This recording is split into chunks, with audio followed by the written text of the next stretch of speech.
Thanks for staying up later as we continue our run from Los Angeles. The director Paul Mazursky is with us. His most recent film with Bette Midler and Woody Allen was Scenes from a Mall. But listen to this. This is a partial list of his credits. Bob and Carol and Ted and Alice, Down and Out in Beverly Hills, Bloom in Love, Moon over Parador, I Love You, Alice B. Toklas, Moscow on the Hudson, Next Stop, Greenwich Village, Harry and Tonto, and An Unmarried Woman. So the question, therefore, is, why aren't you more famous? What a great question. I don't know. I mean, sometimes I think I'm very famous. It's a great question. Sometimes I think I am because people recognize me all the time and come up to me. You know, like I was telling you, I go to the farmer's market for coffee, and strange people come up to me and they say, I loved you as the woman in Moon over Parador. Well, how do they recognize me? So fame is an odd thing, and it brings up, you know, many different feelings. I don't see it as a competitive thing, Bob. I don't care if I'm more famous or less famous. Yeah. I don't have a publicist.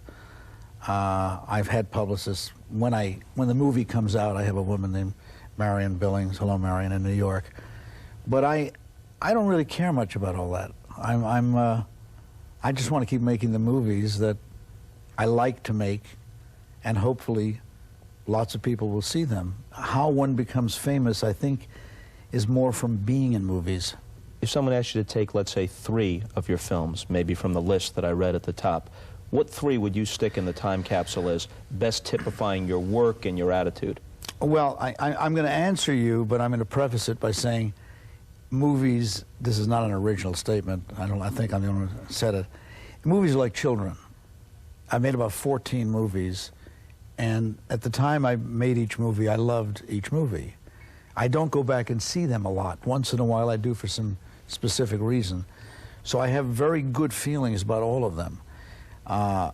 Which would I put in the capsule? Maybe Harry and Tonto and Next Stop Greenwich Village, because I don't know. One was about my early days leaving New York, leaving Brooklyn and going to Greenwich Village. Dave Brubeck music. It's a lot about me.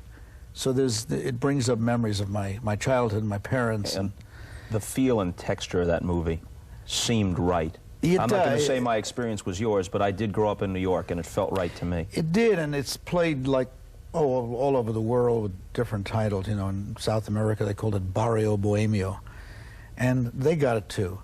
So that one I'd put in. Harry and Tonto, I just can't explain it. It just touches me. And then Enemies, I guess. Enemies, a love story, yeah, which I made a couple of years ago, which you failed to mention.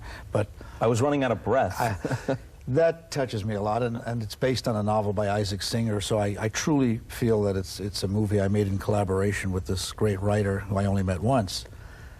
But I've made all these other movies that, how could I not feel fondly about, you know, An Unmarried Woman or Down and Out in Beverly Hills, Bob and Carol and Ted and Alice.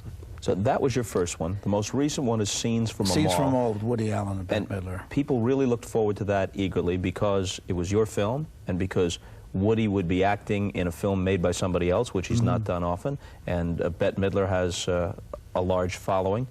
Generally, although I read some good reviews, generally it wasn't an enthusiastic reception. No, it wasn't.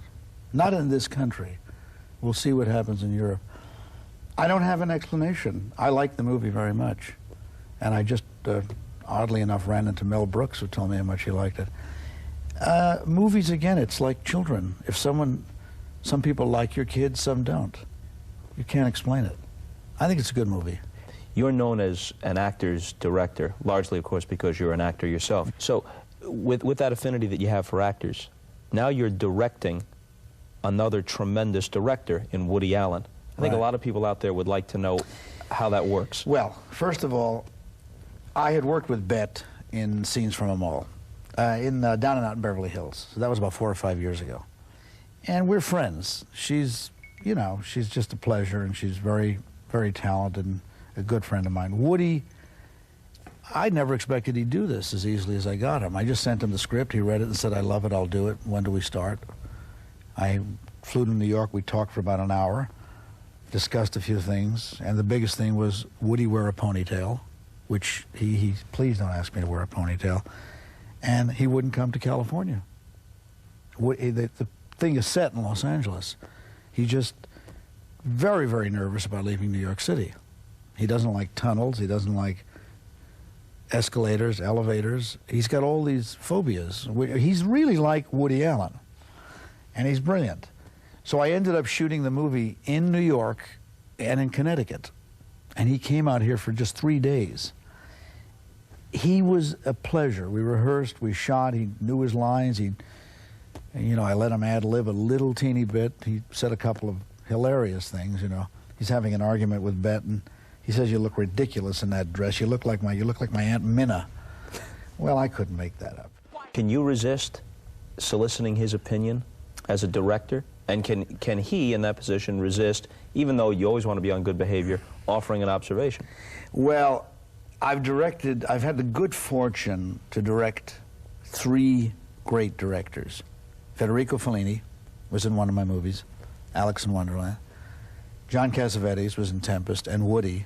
And I consider all of them really great directors, people who have had a unique vision, which they, brought to the screen. Very unique. They're not guns for hire. All 3 of them had one thing in common. They never told me what they thought I should do. Nor would I tell. I've acted in a lot of movies. You never say a word. You bend over backwards. You might think it. You just don't.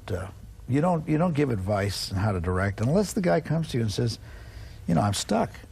Are you? Some people, I guess, would say he's a New York filmmaker. Well, which is interesting considering your geography. Yeah, I moved from New York to Los Angeles in 1960. And I was here for the 60s. I invented the 60s. It's quite an achievement. Allow me to congratulate you belatedly. It was a really wonderful thing, wasn't it? I invented everything that happened in the 60s. I had tie-dye shirts, and my hair was down to here, and all that stuff, and it was fun. In 1971, I moved to Europe with my wife and 2 kids in Italy and London. Then I came back, wrote a couple of scripts, and by 1973 I was back in New York for the first time, really, not just a 2-day visit, to direct the beginning of Harry and Tonto with Art Carney, which starts in New York. And after 13 years away, I felt like, what was I doing in L.A.? My God, this is the Big Apple. This is the greatest place in the world. Why did I ever move? I'm crazy. And I told my wife, come to New York immediately, don't wait a day. And she said, my God, what were we doing? And we were coconuts out there. We're in New York again. And we bought an apartment, and it was fabulous. And about a year later, it was snowing and raining and dirty. And I said, what are we doing in New York? This is absurd. I used to play tennis every day. So we moved back to, for the last 18, 17 years, I've been going back and forth. I thought I was schizophrenic, I was crazy, till about 5 years ago. Now I really feel I live in Los Angeles. But my deep root memories are all New York. And would you say your present sensibility is still New York? It's mixed. I'm not going to take the fifth. I mean, I think New Yorkers and Los Angelino people tend to be too black and white about it. They make it either or. It's not either or. People who reside in either place, not all, but some, tend to sneer at the other. New Yorkers tend to put down Los Angeles, not so much as a location, but as a state of mind. Shallow, trendy, not a place where a person of integrity is likely to thrive. LA people tend to view New Yorkers as some sort of scruffy bohemians or snobs or some combination of both. Well, you see, I'm in the fortunate position of being able to put down both sides. So even though I live here, I can say it's trendy, it's everything you just said. Because I'm not a normal Los Angeles person, because I still have a big foot in New York. I can say both. Both have truth and both are not true. It's that simple.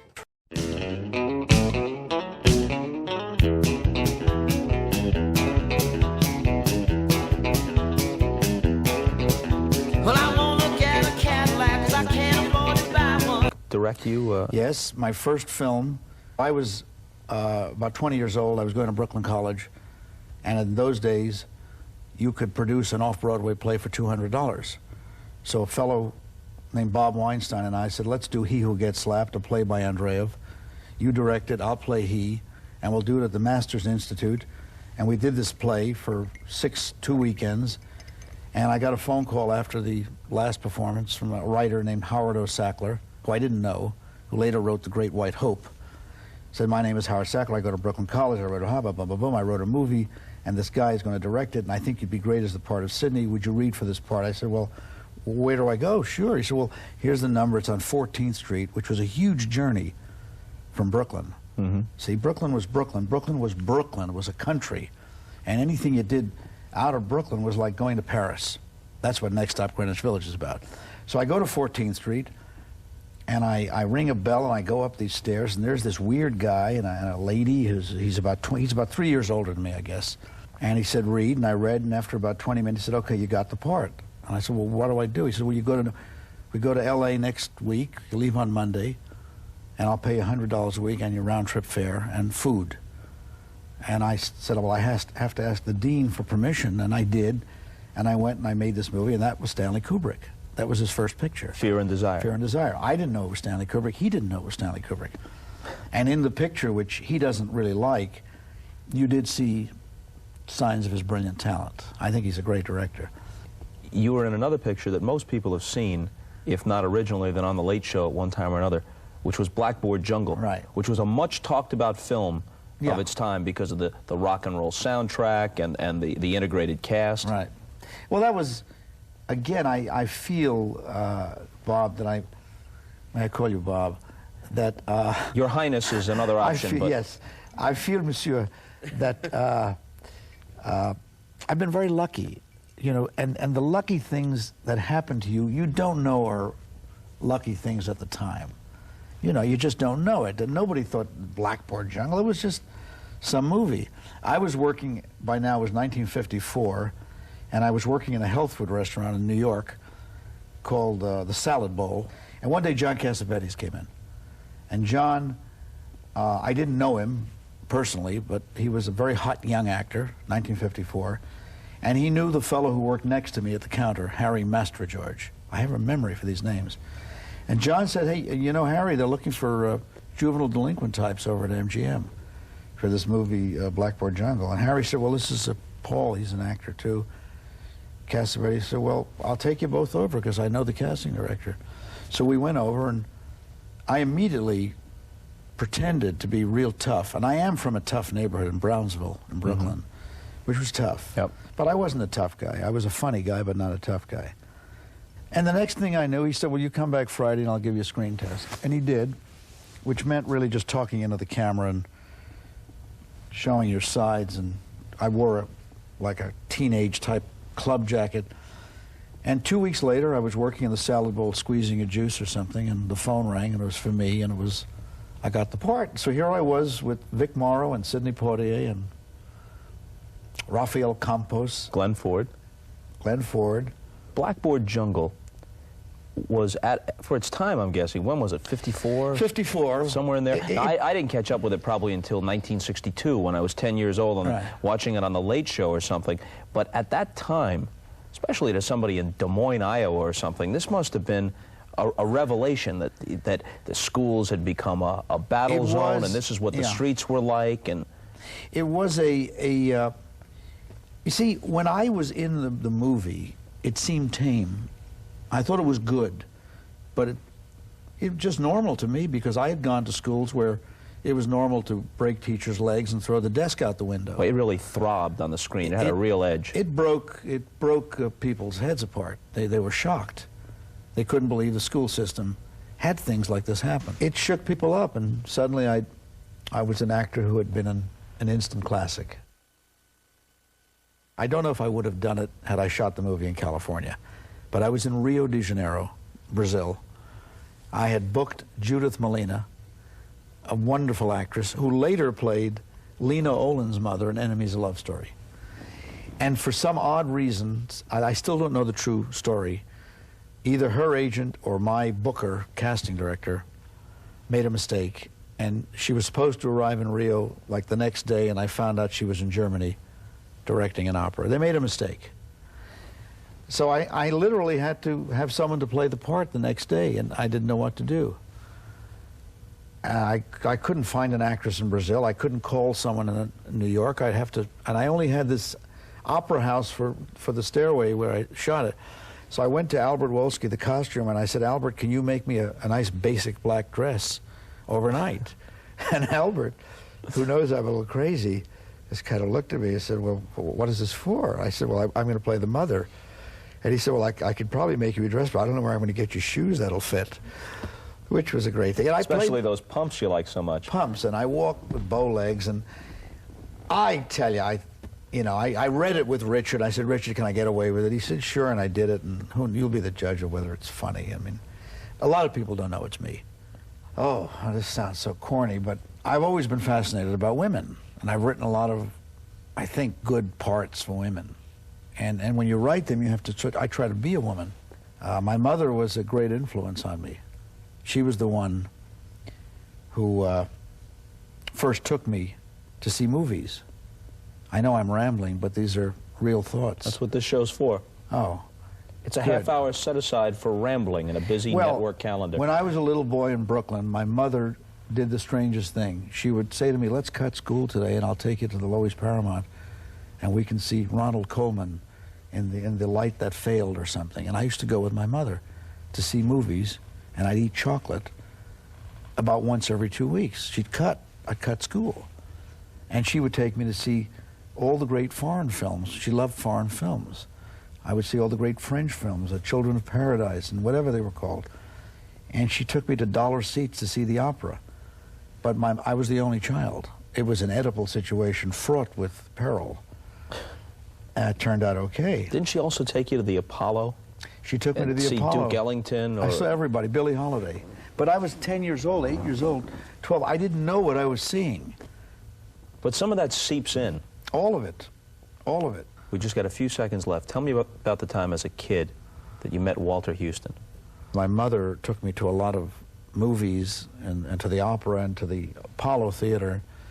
And a few times she took me to Broadway and shows.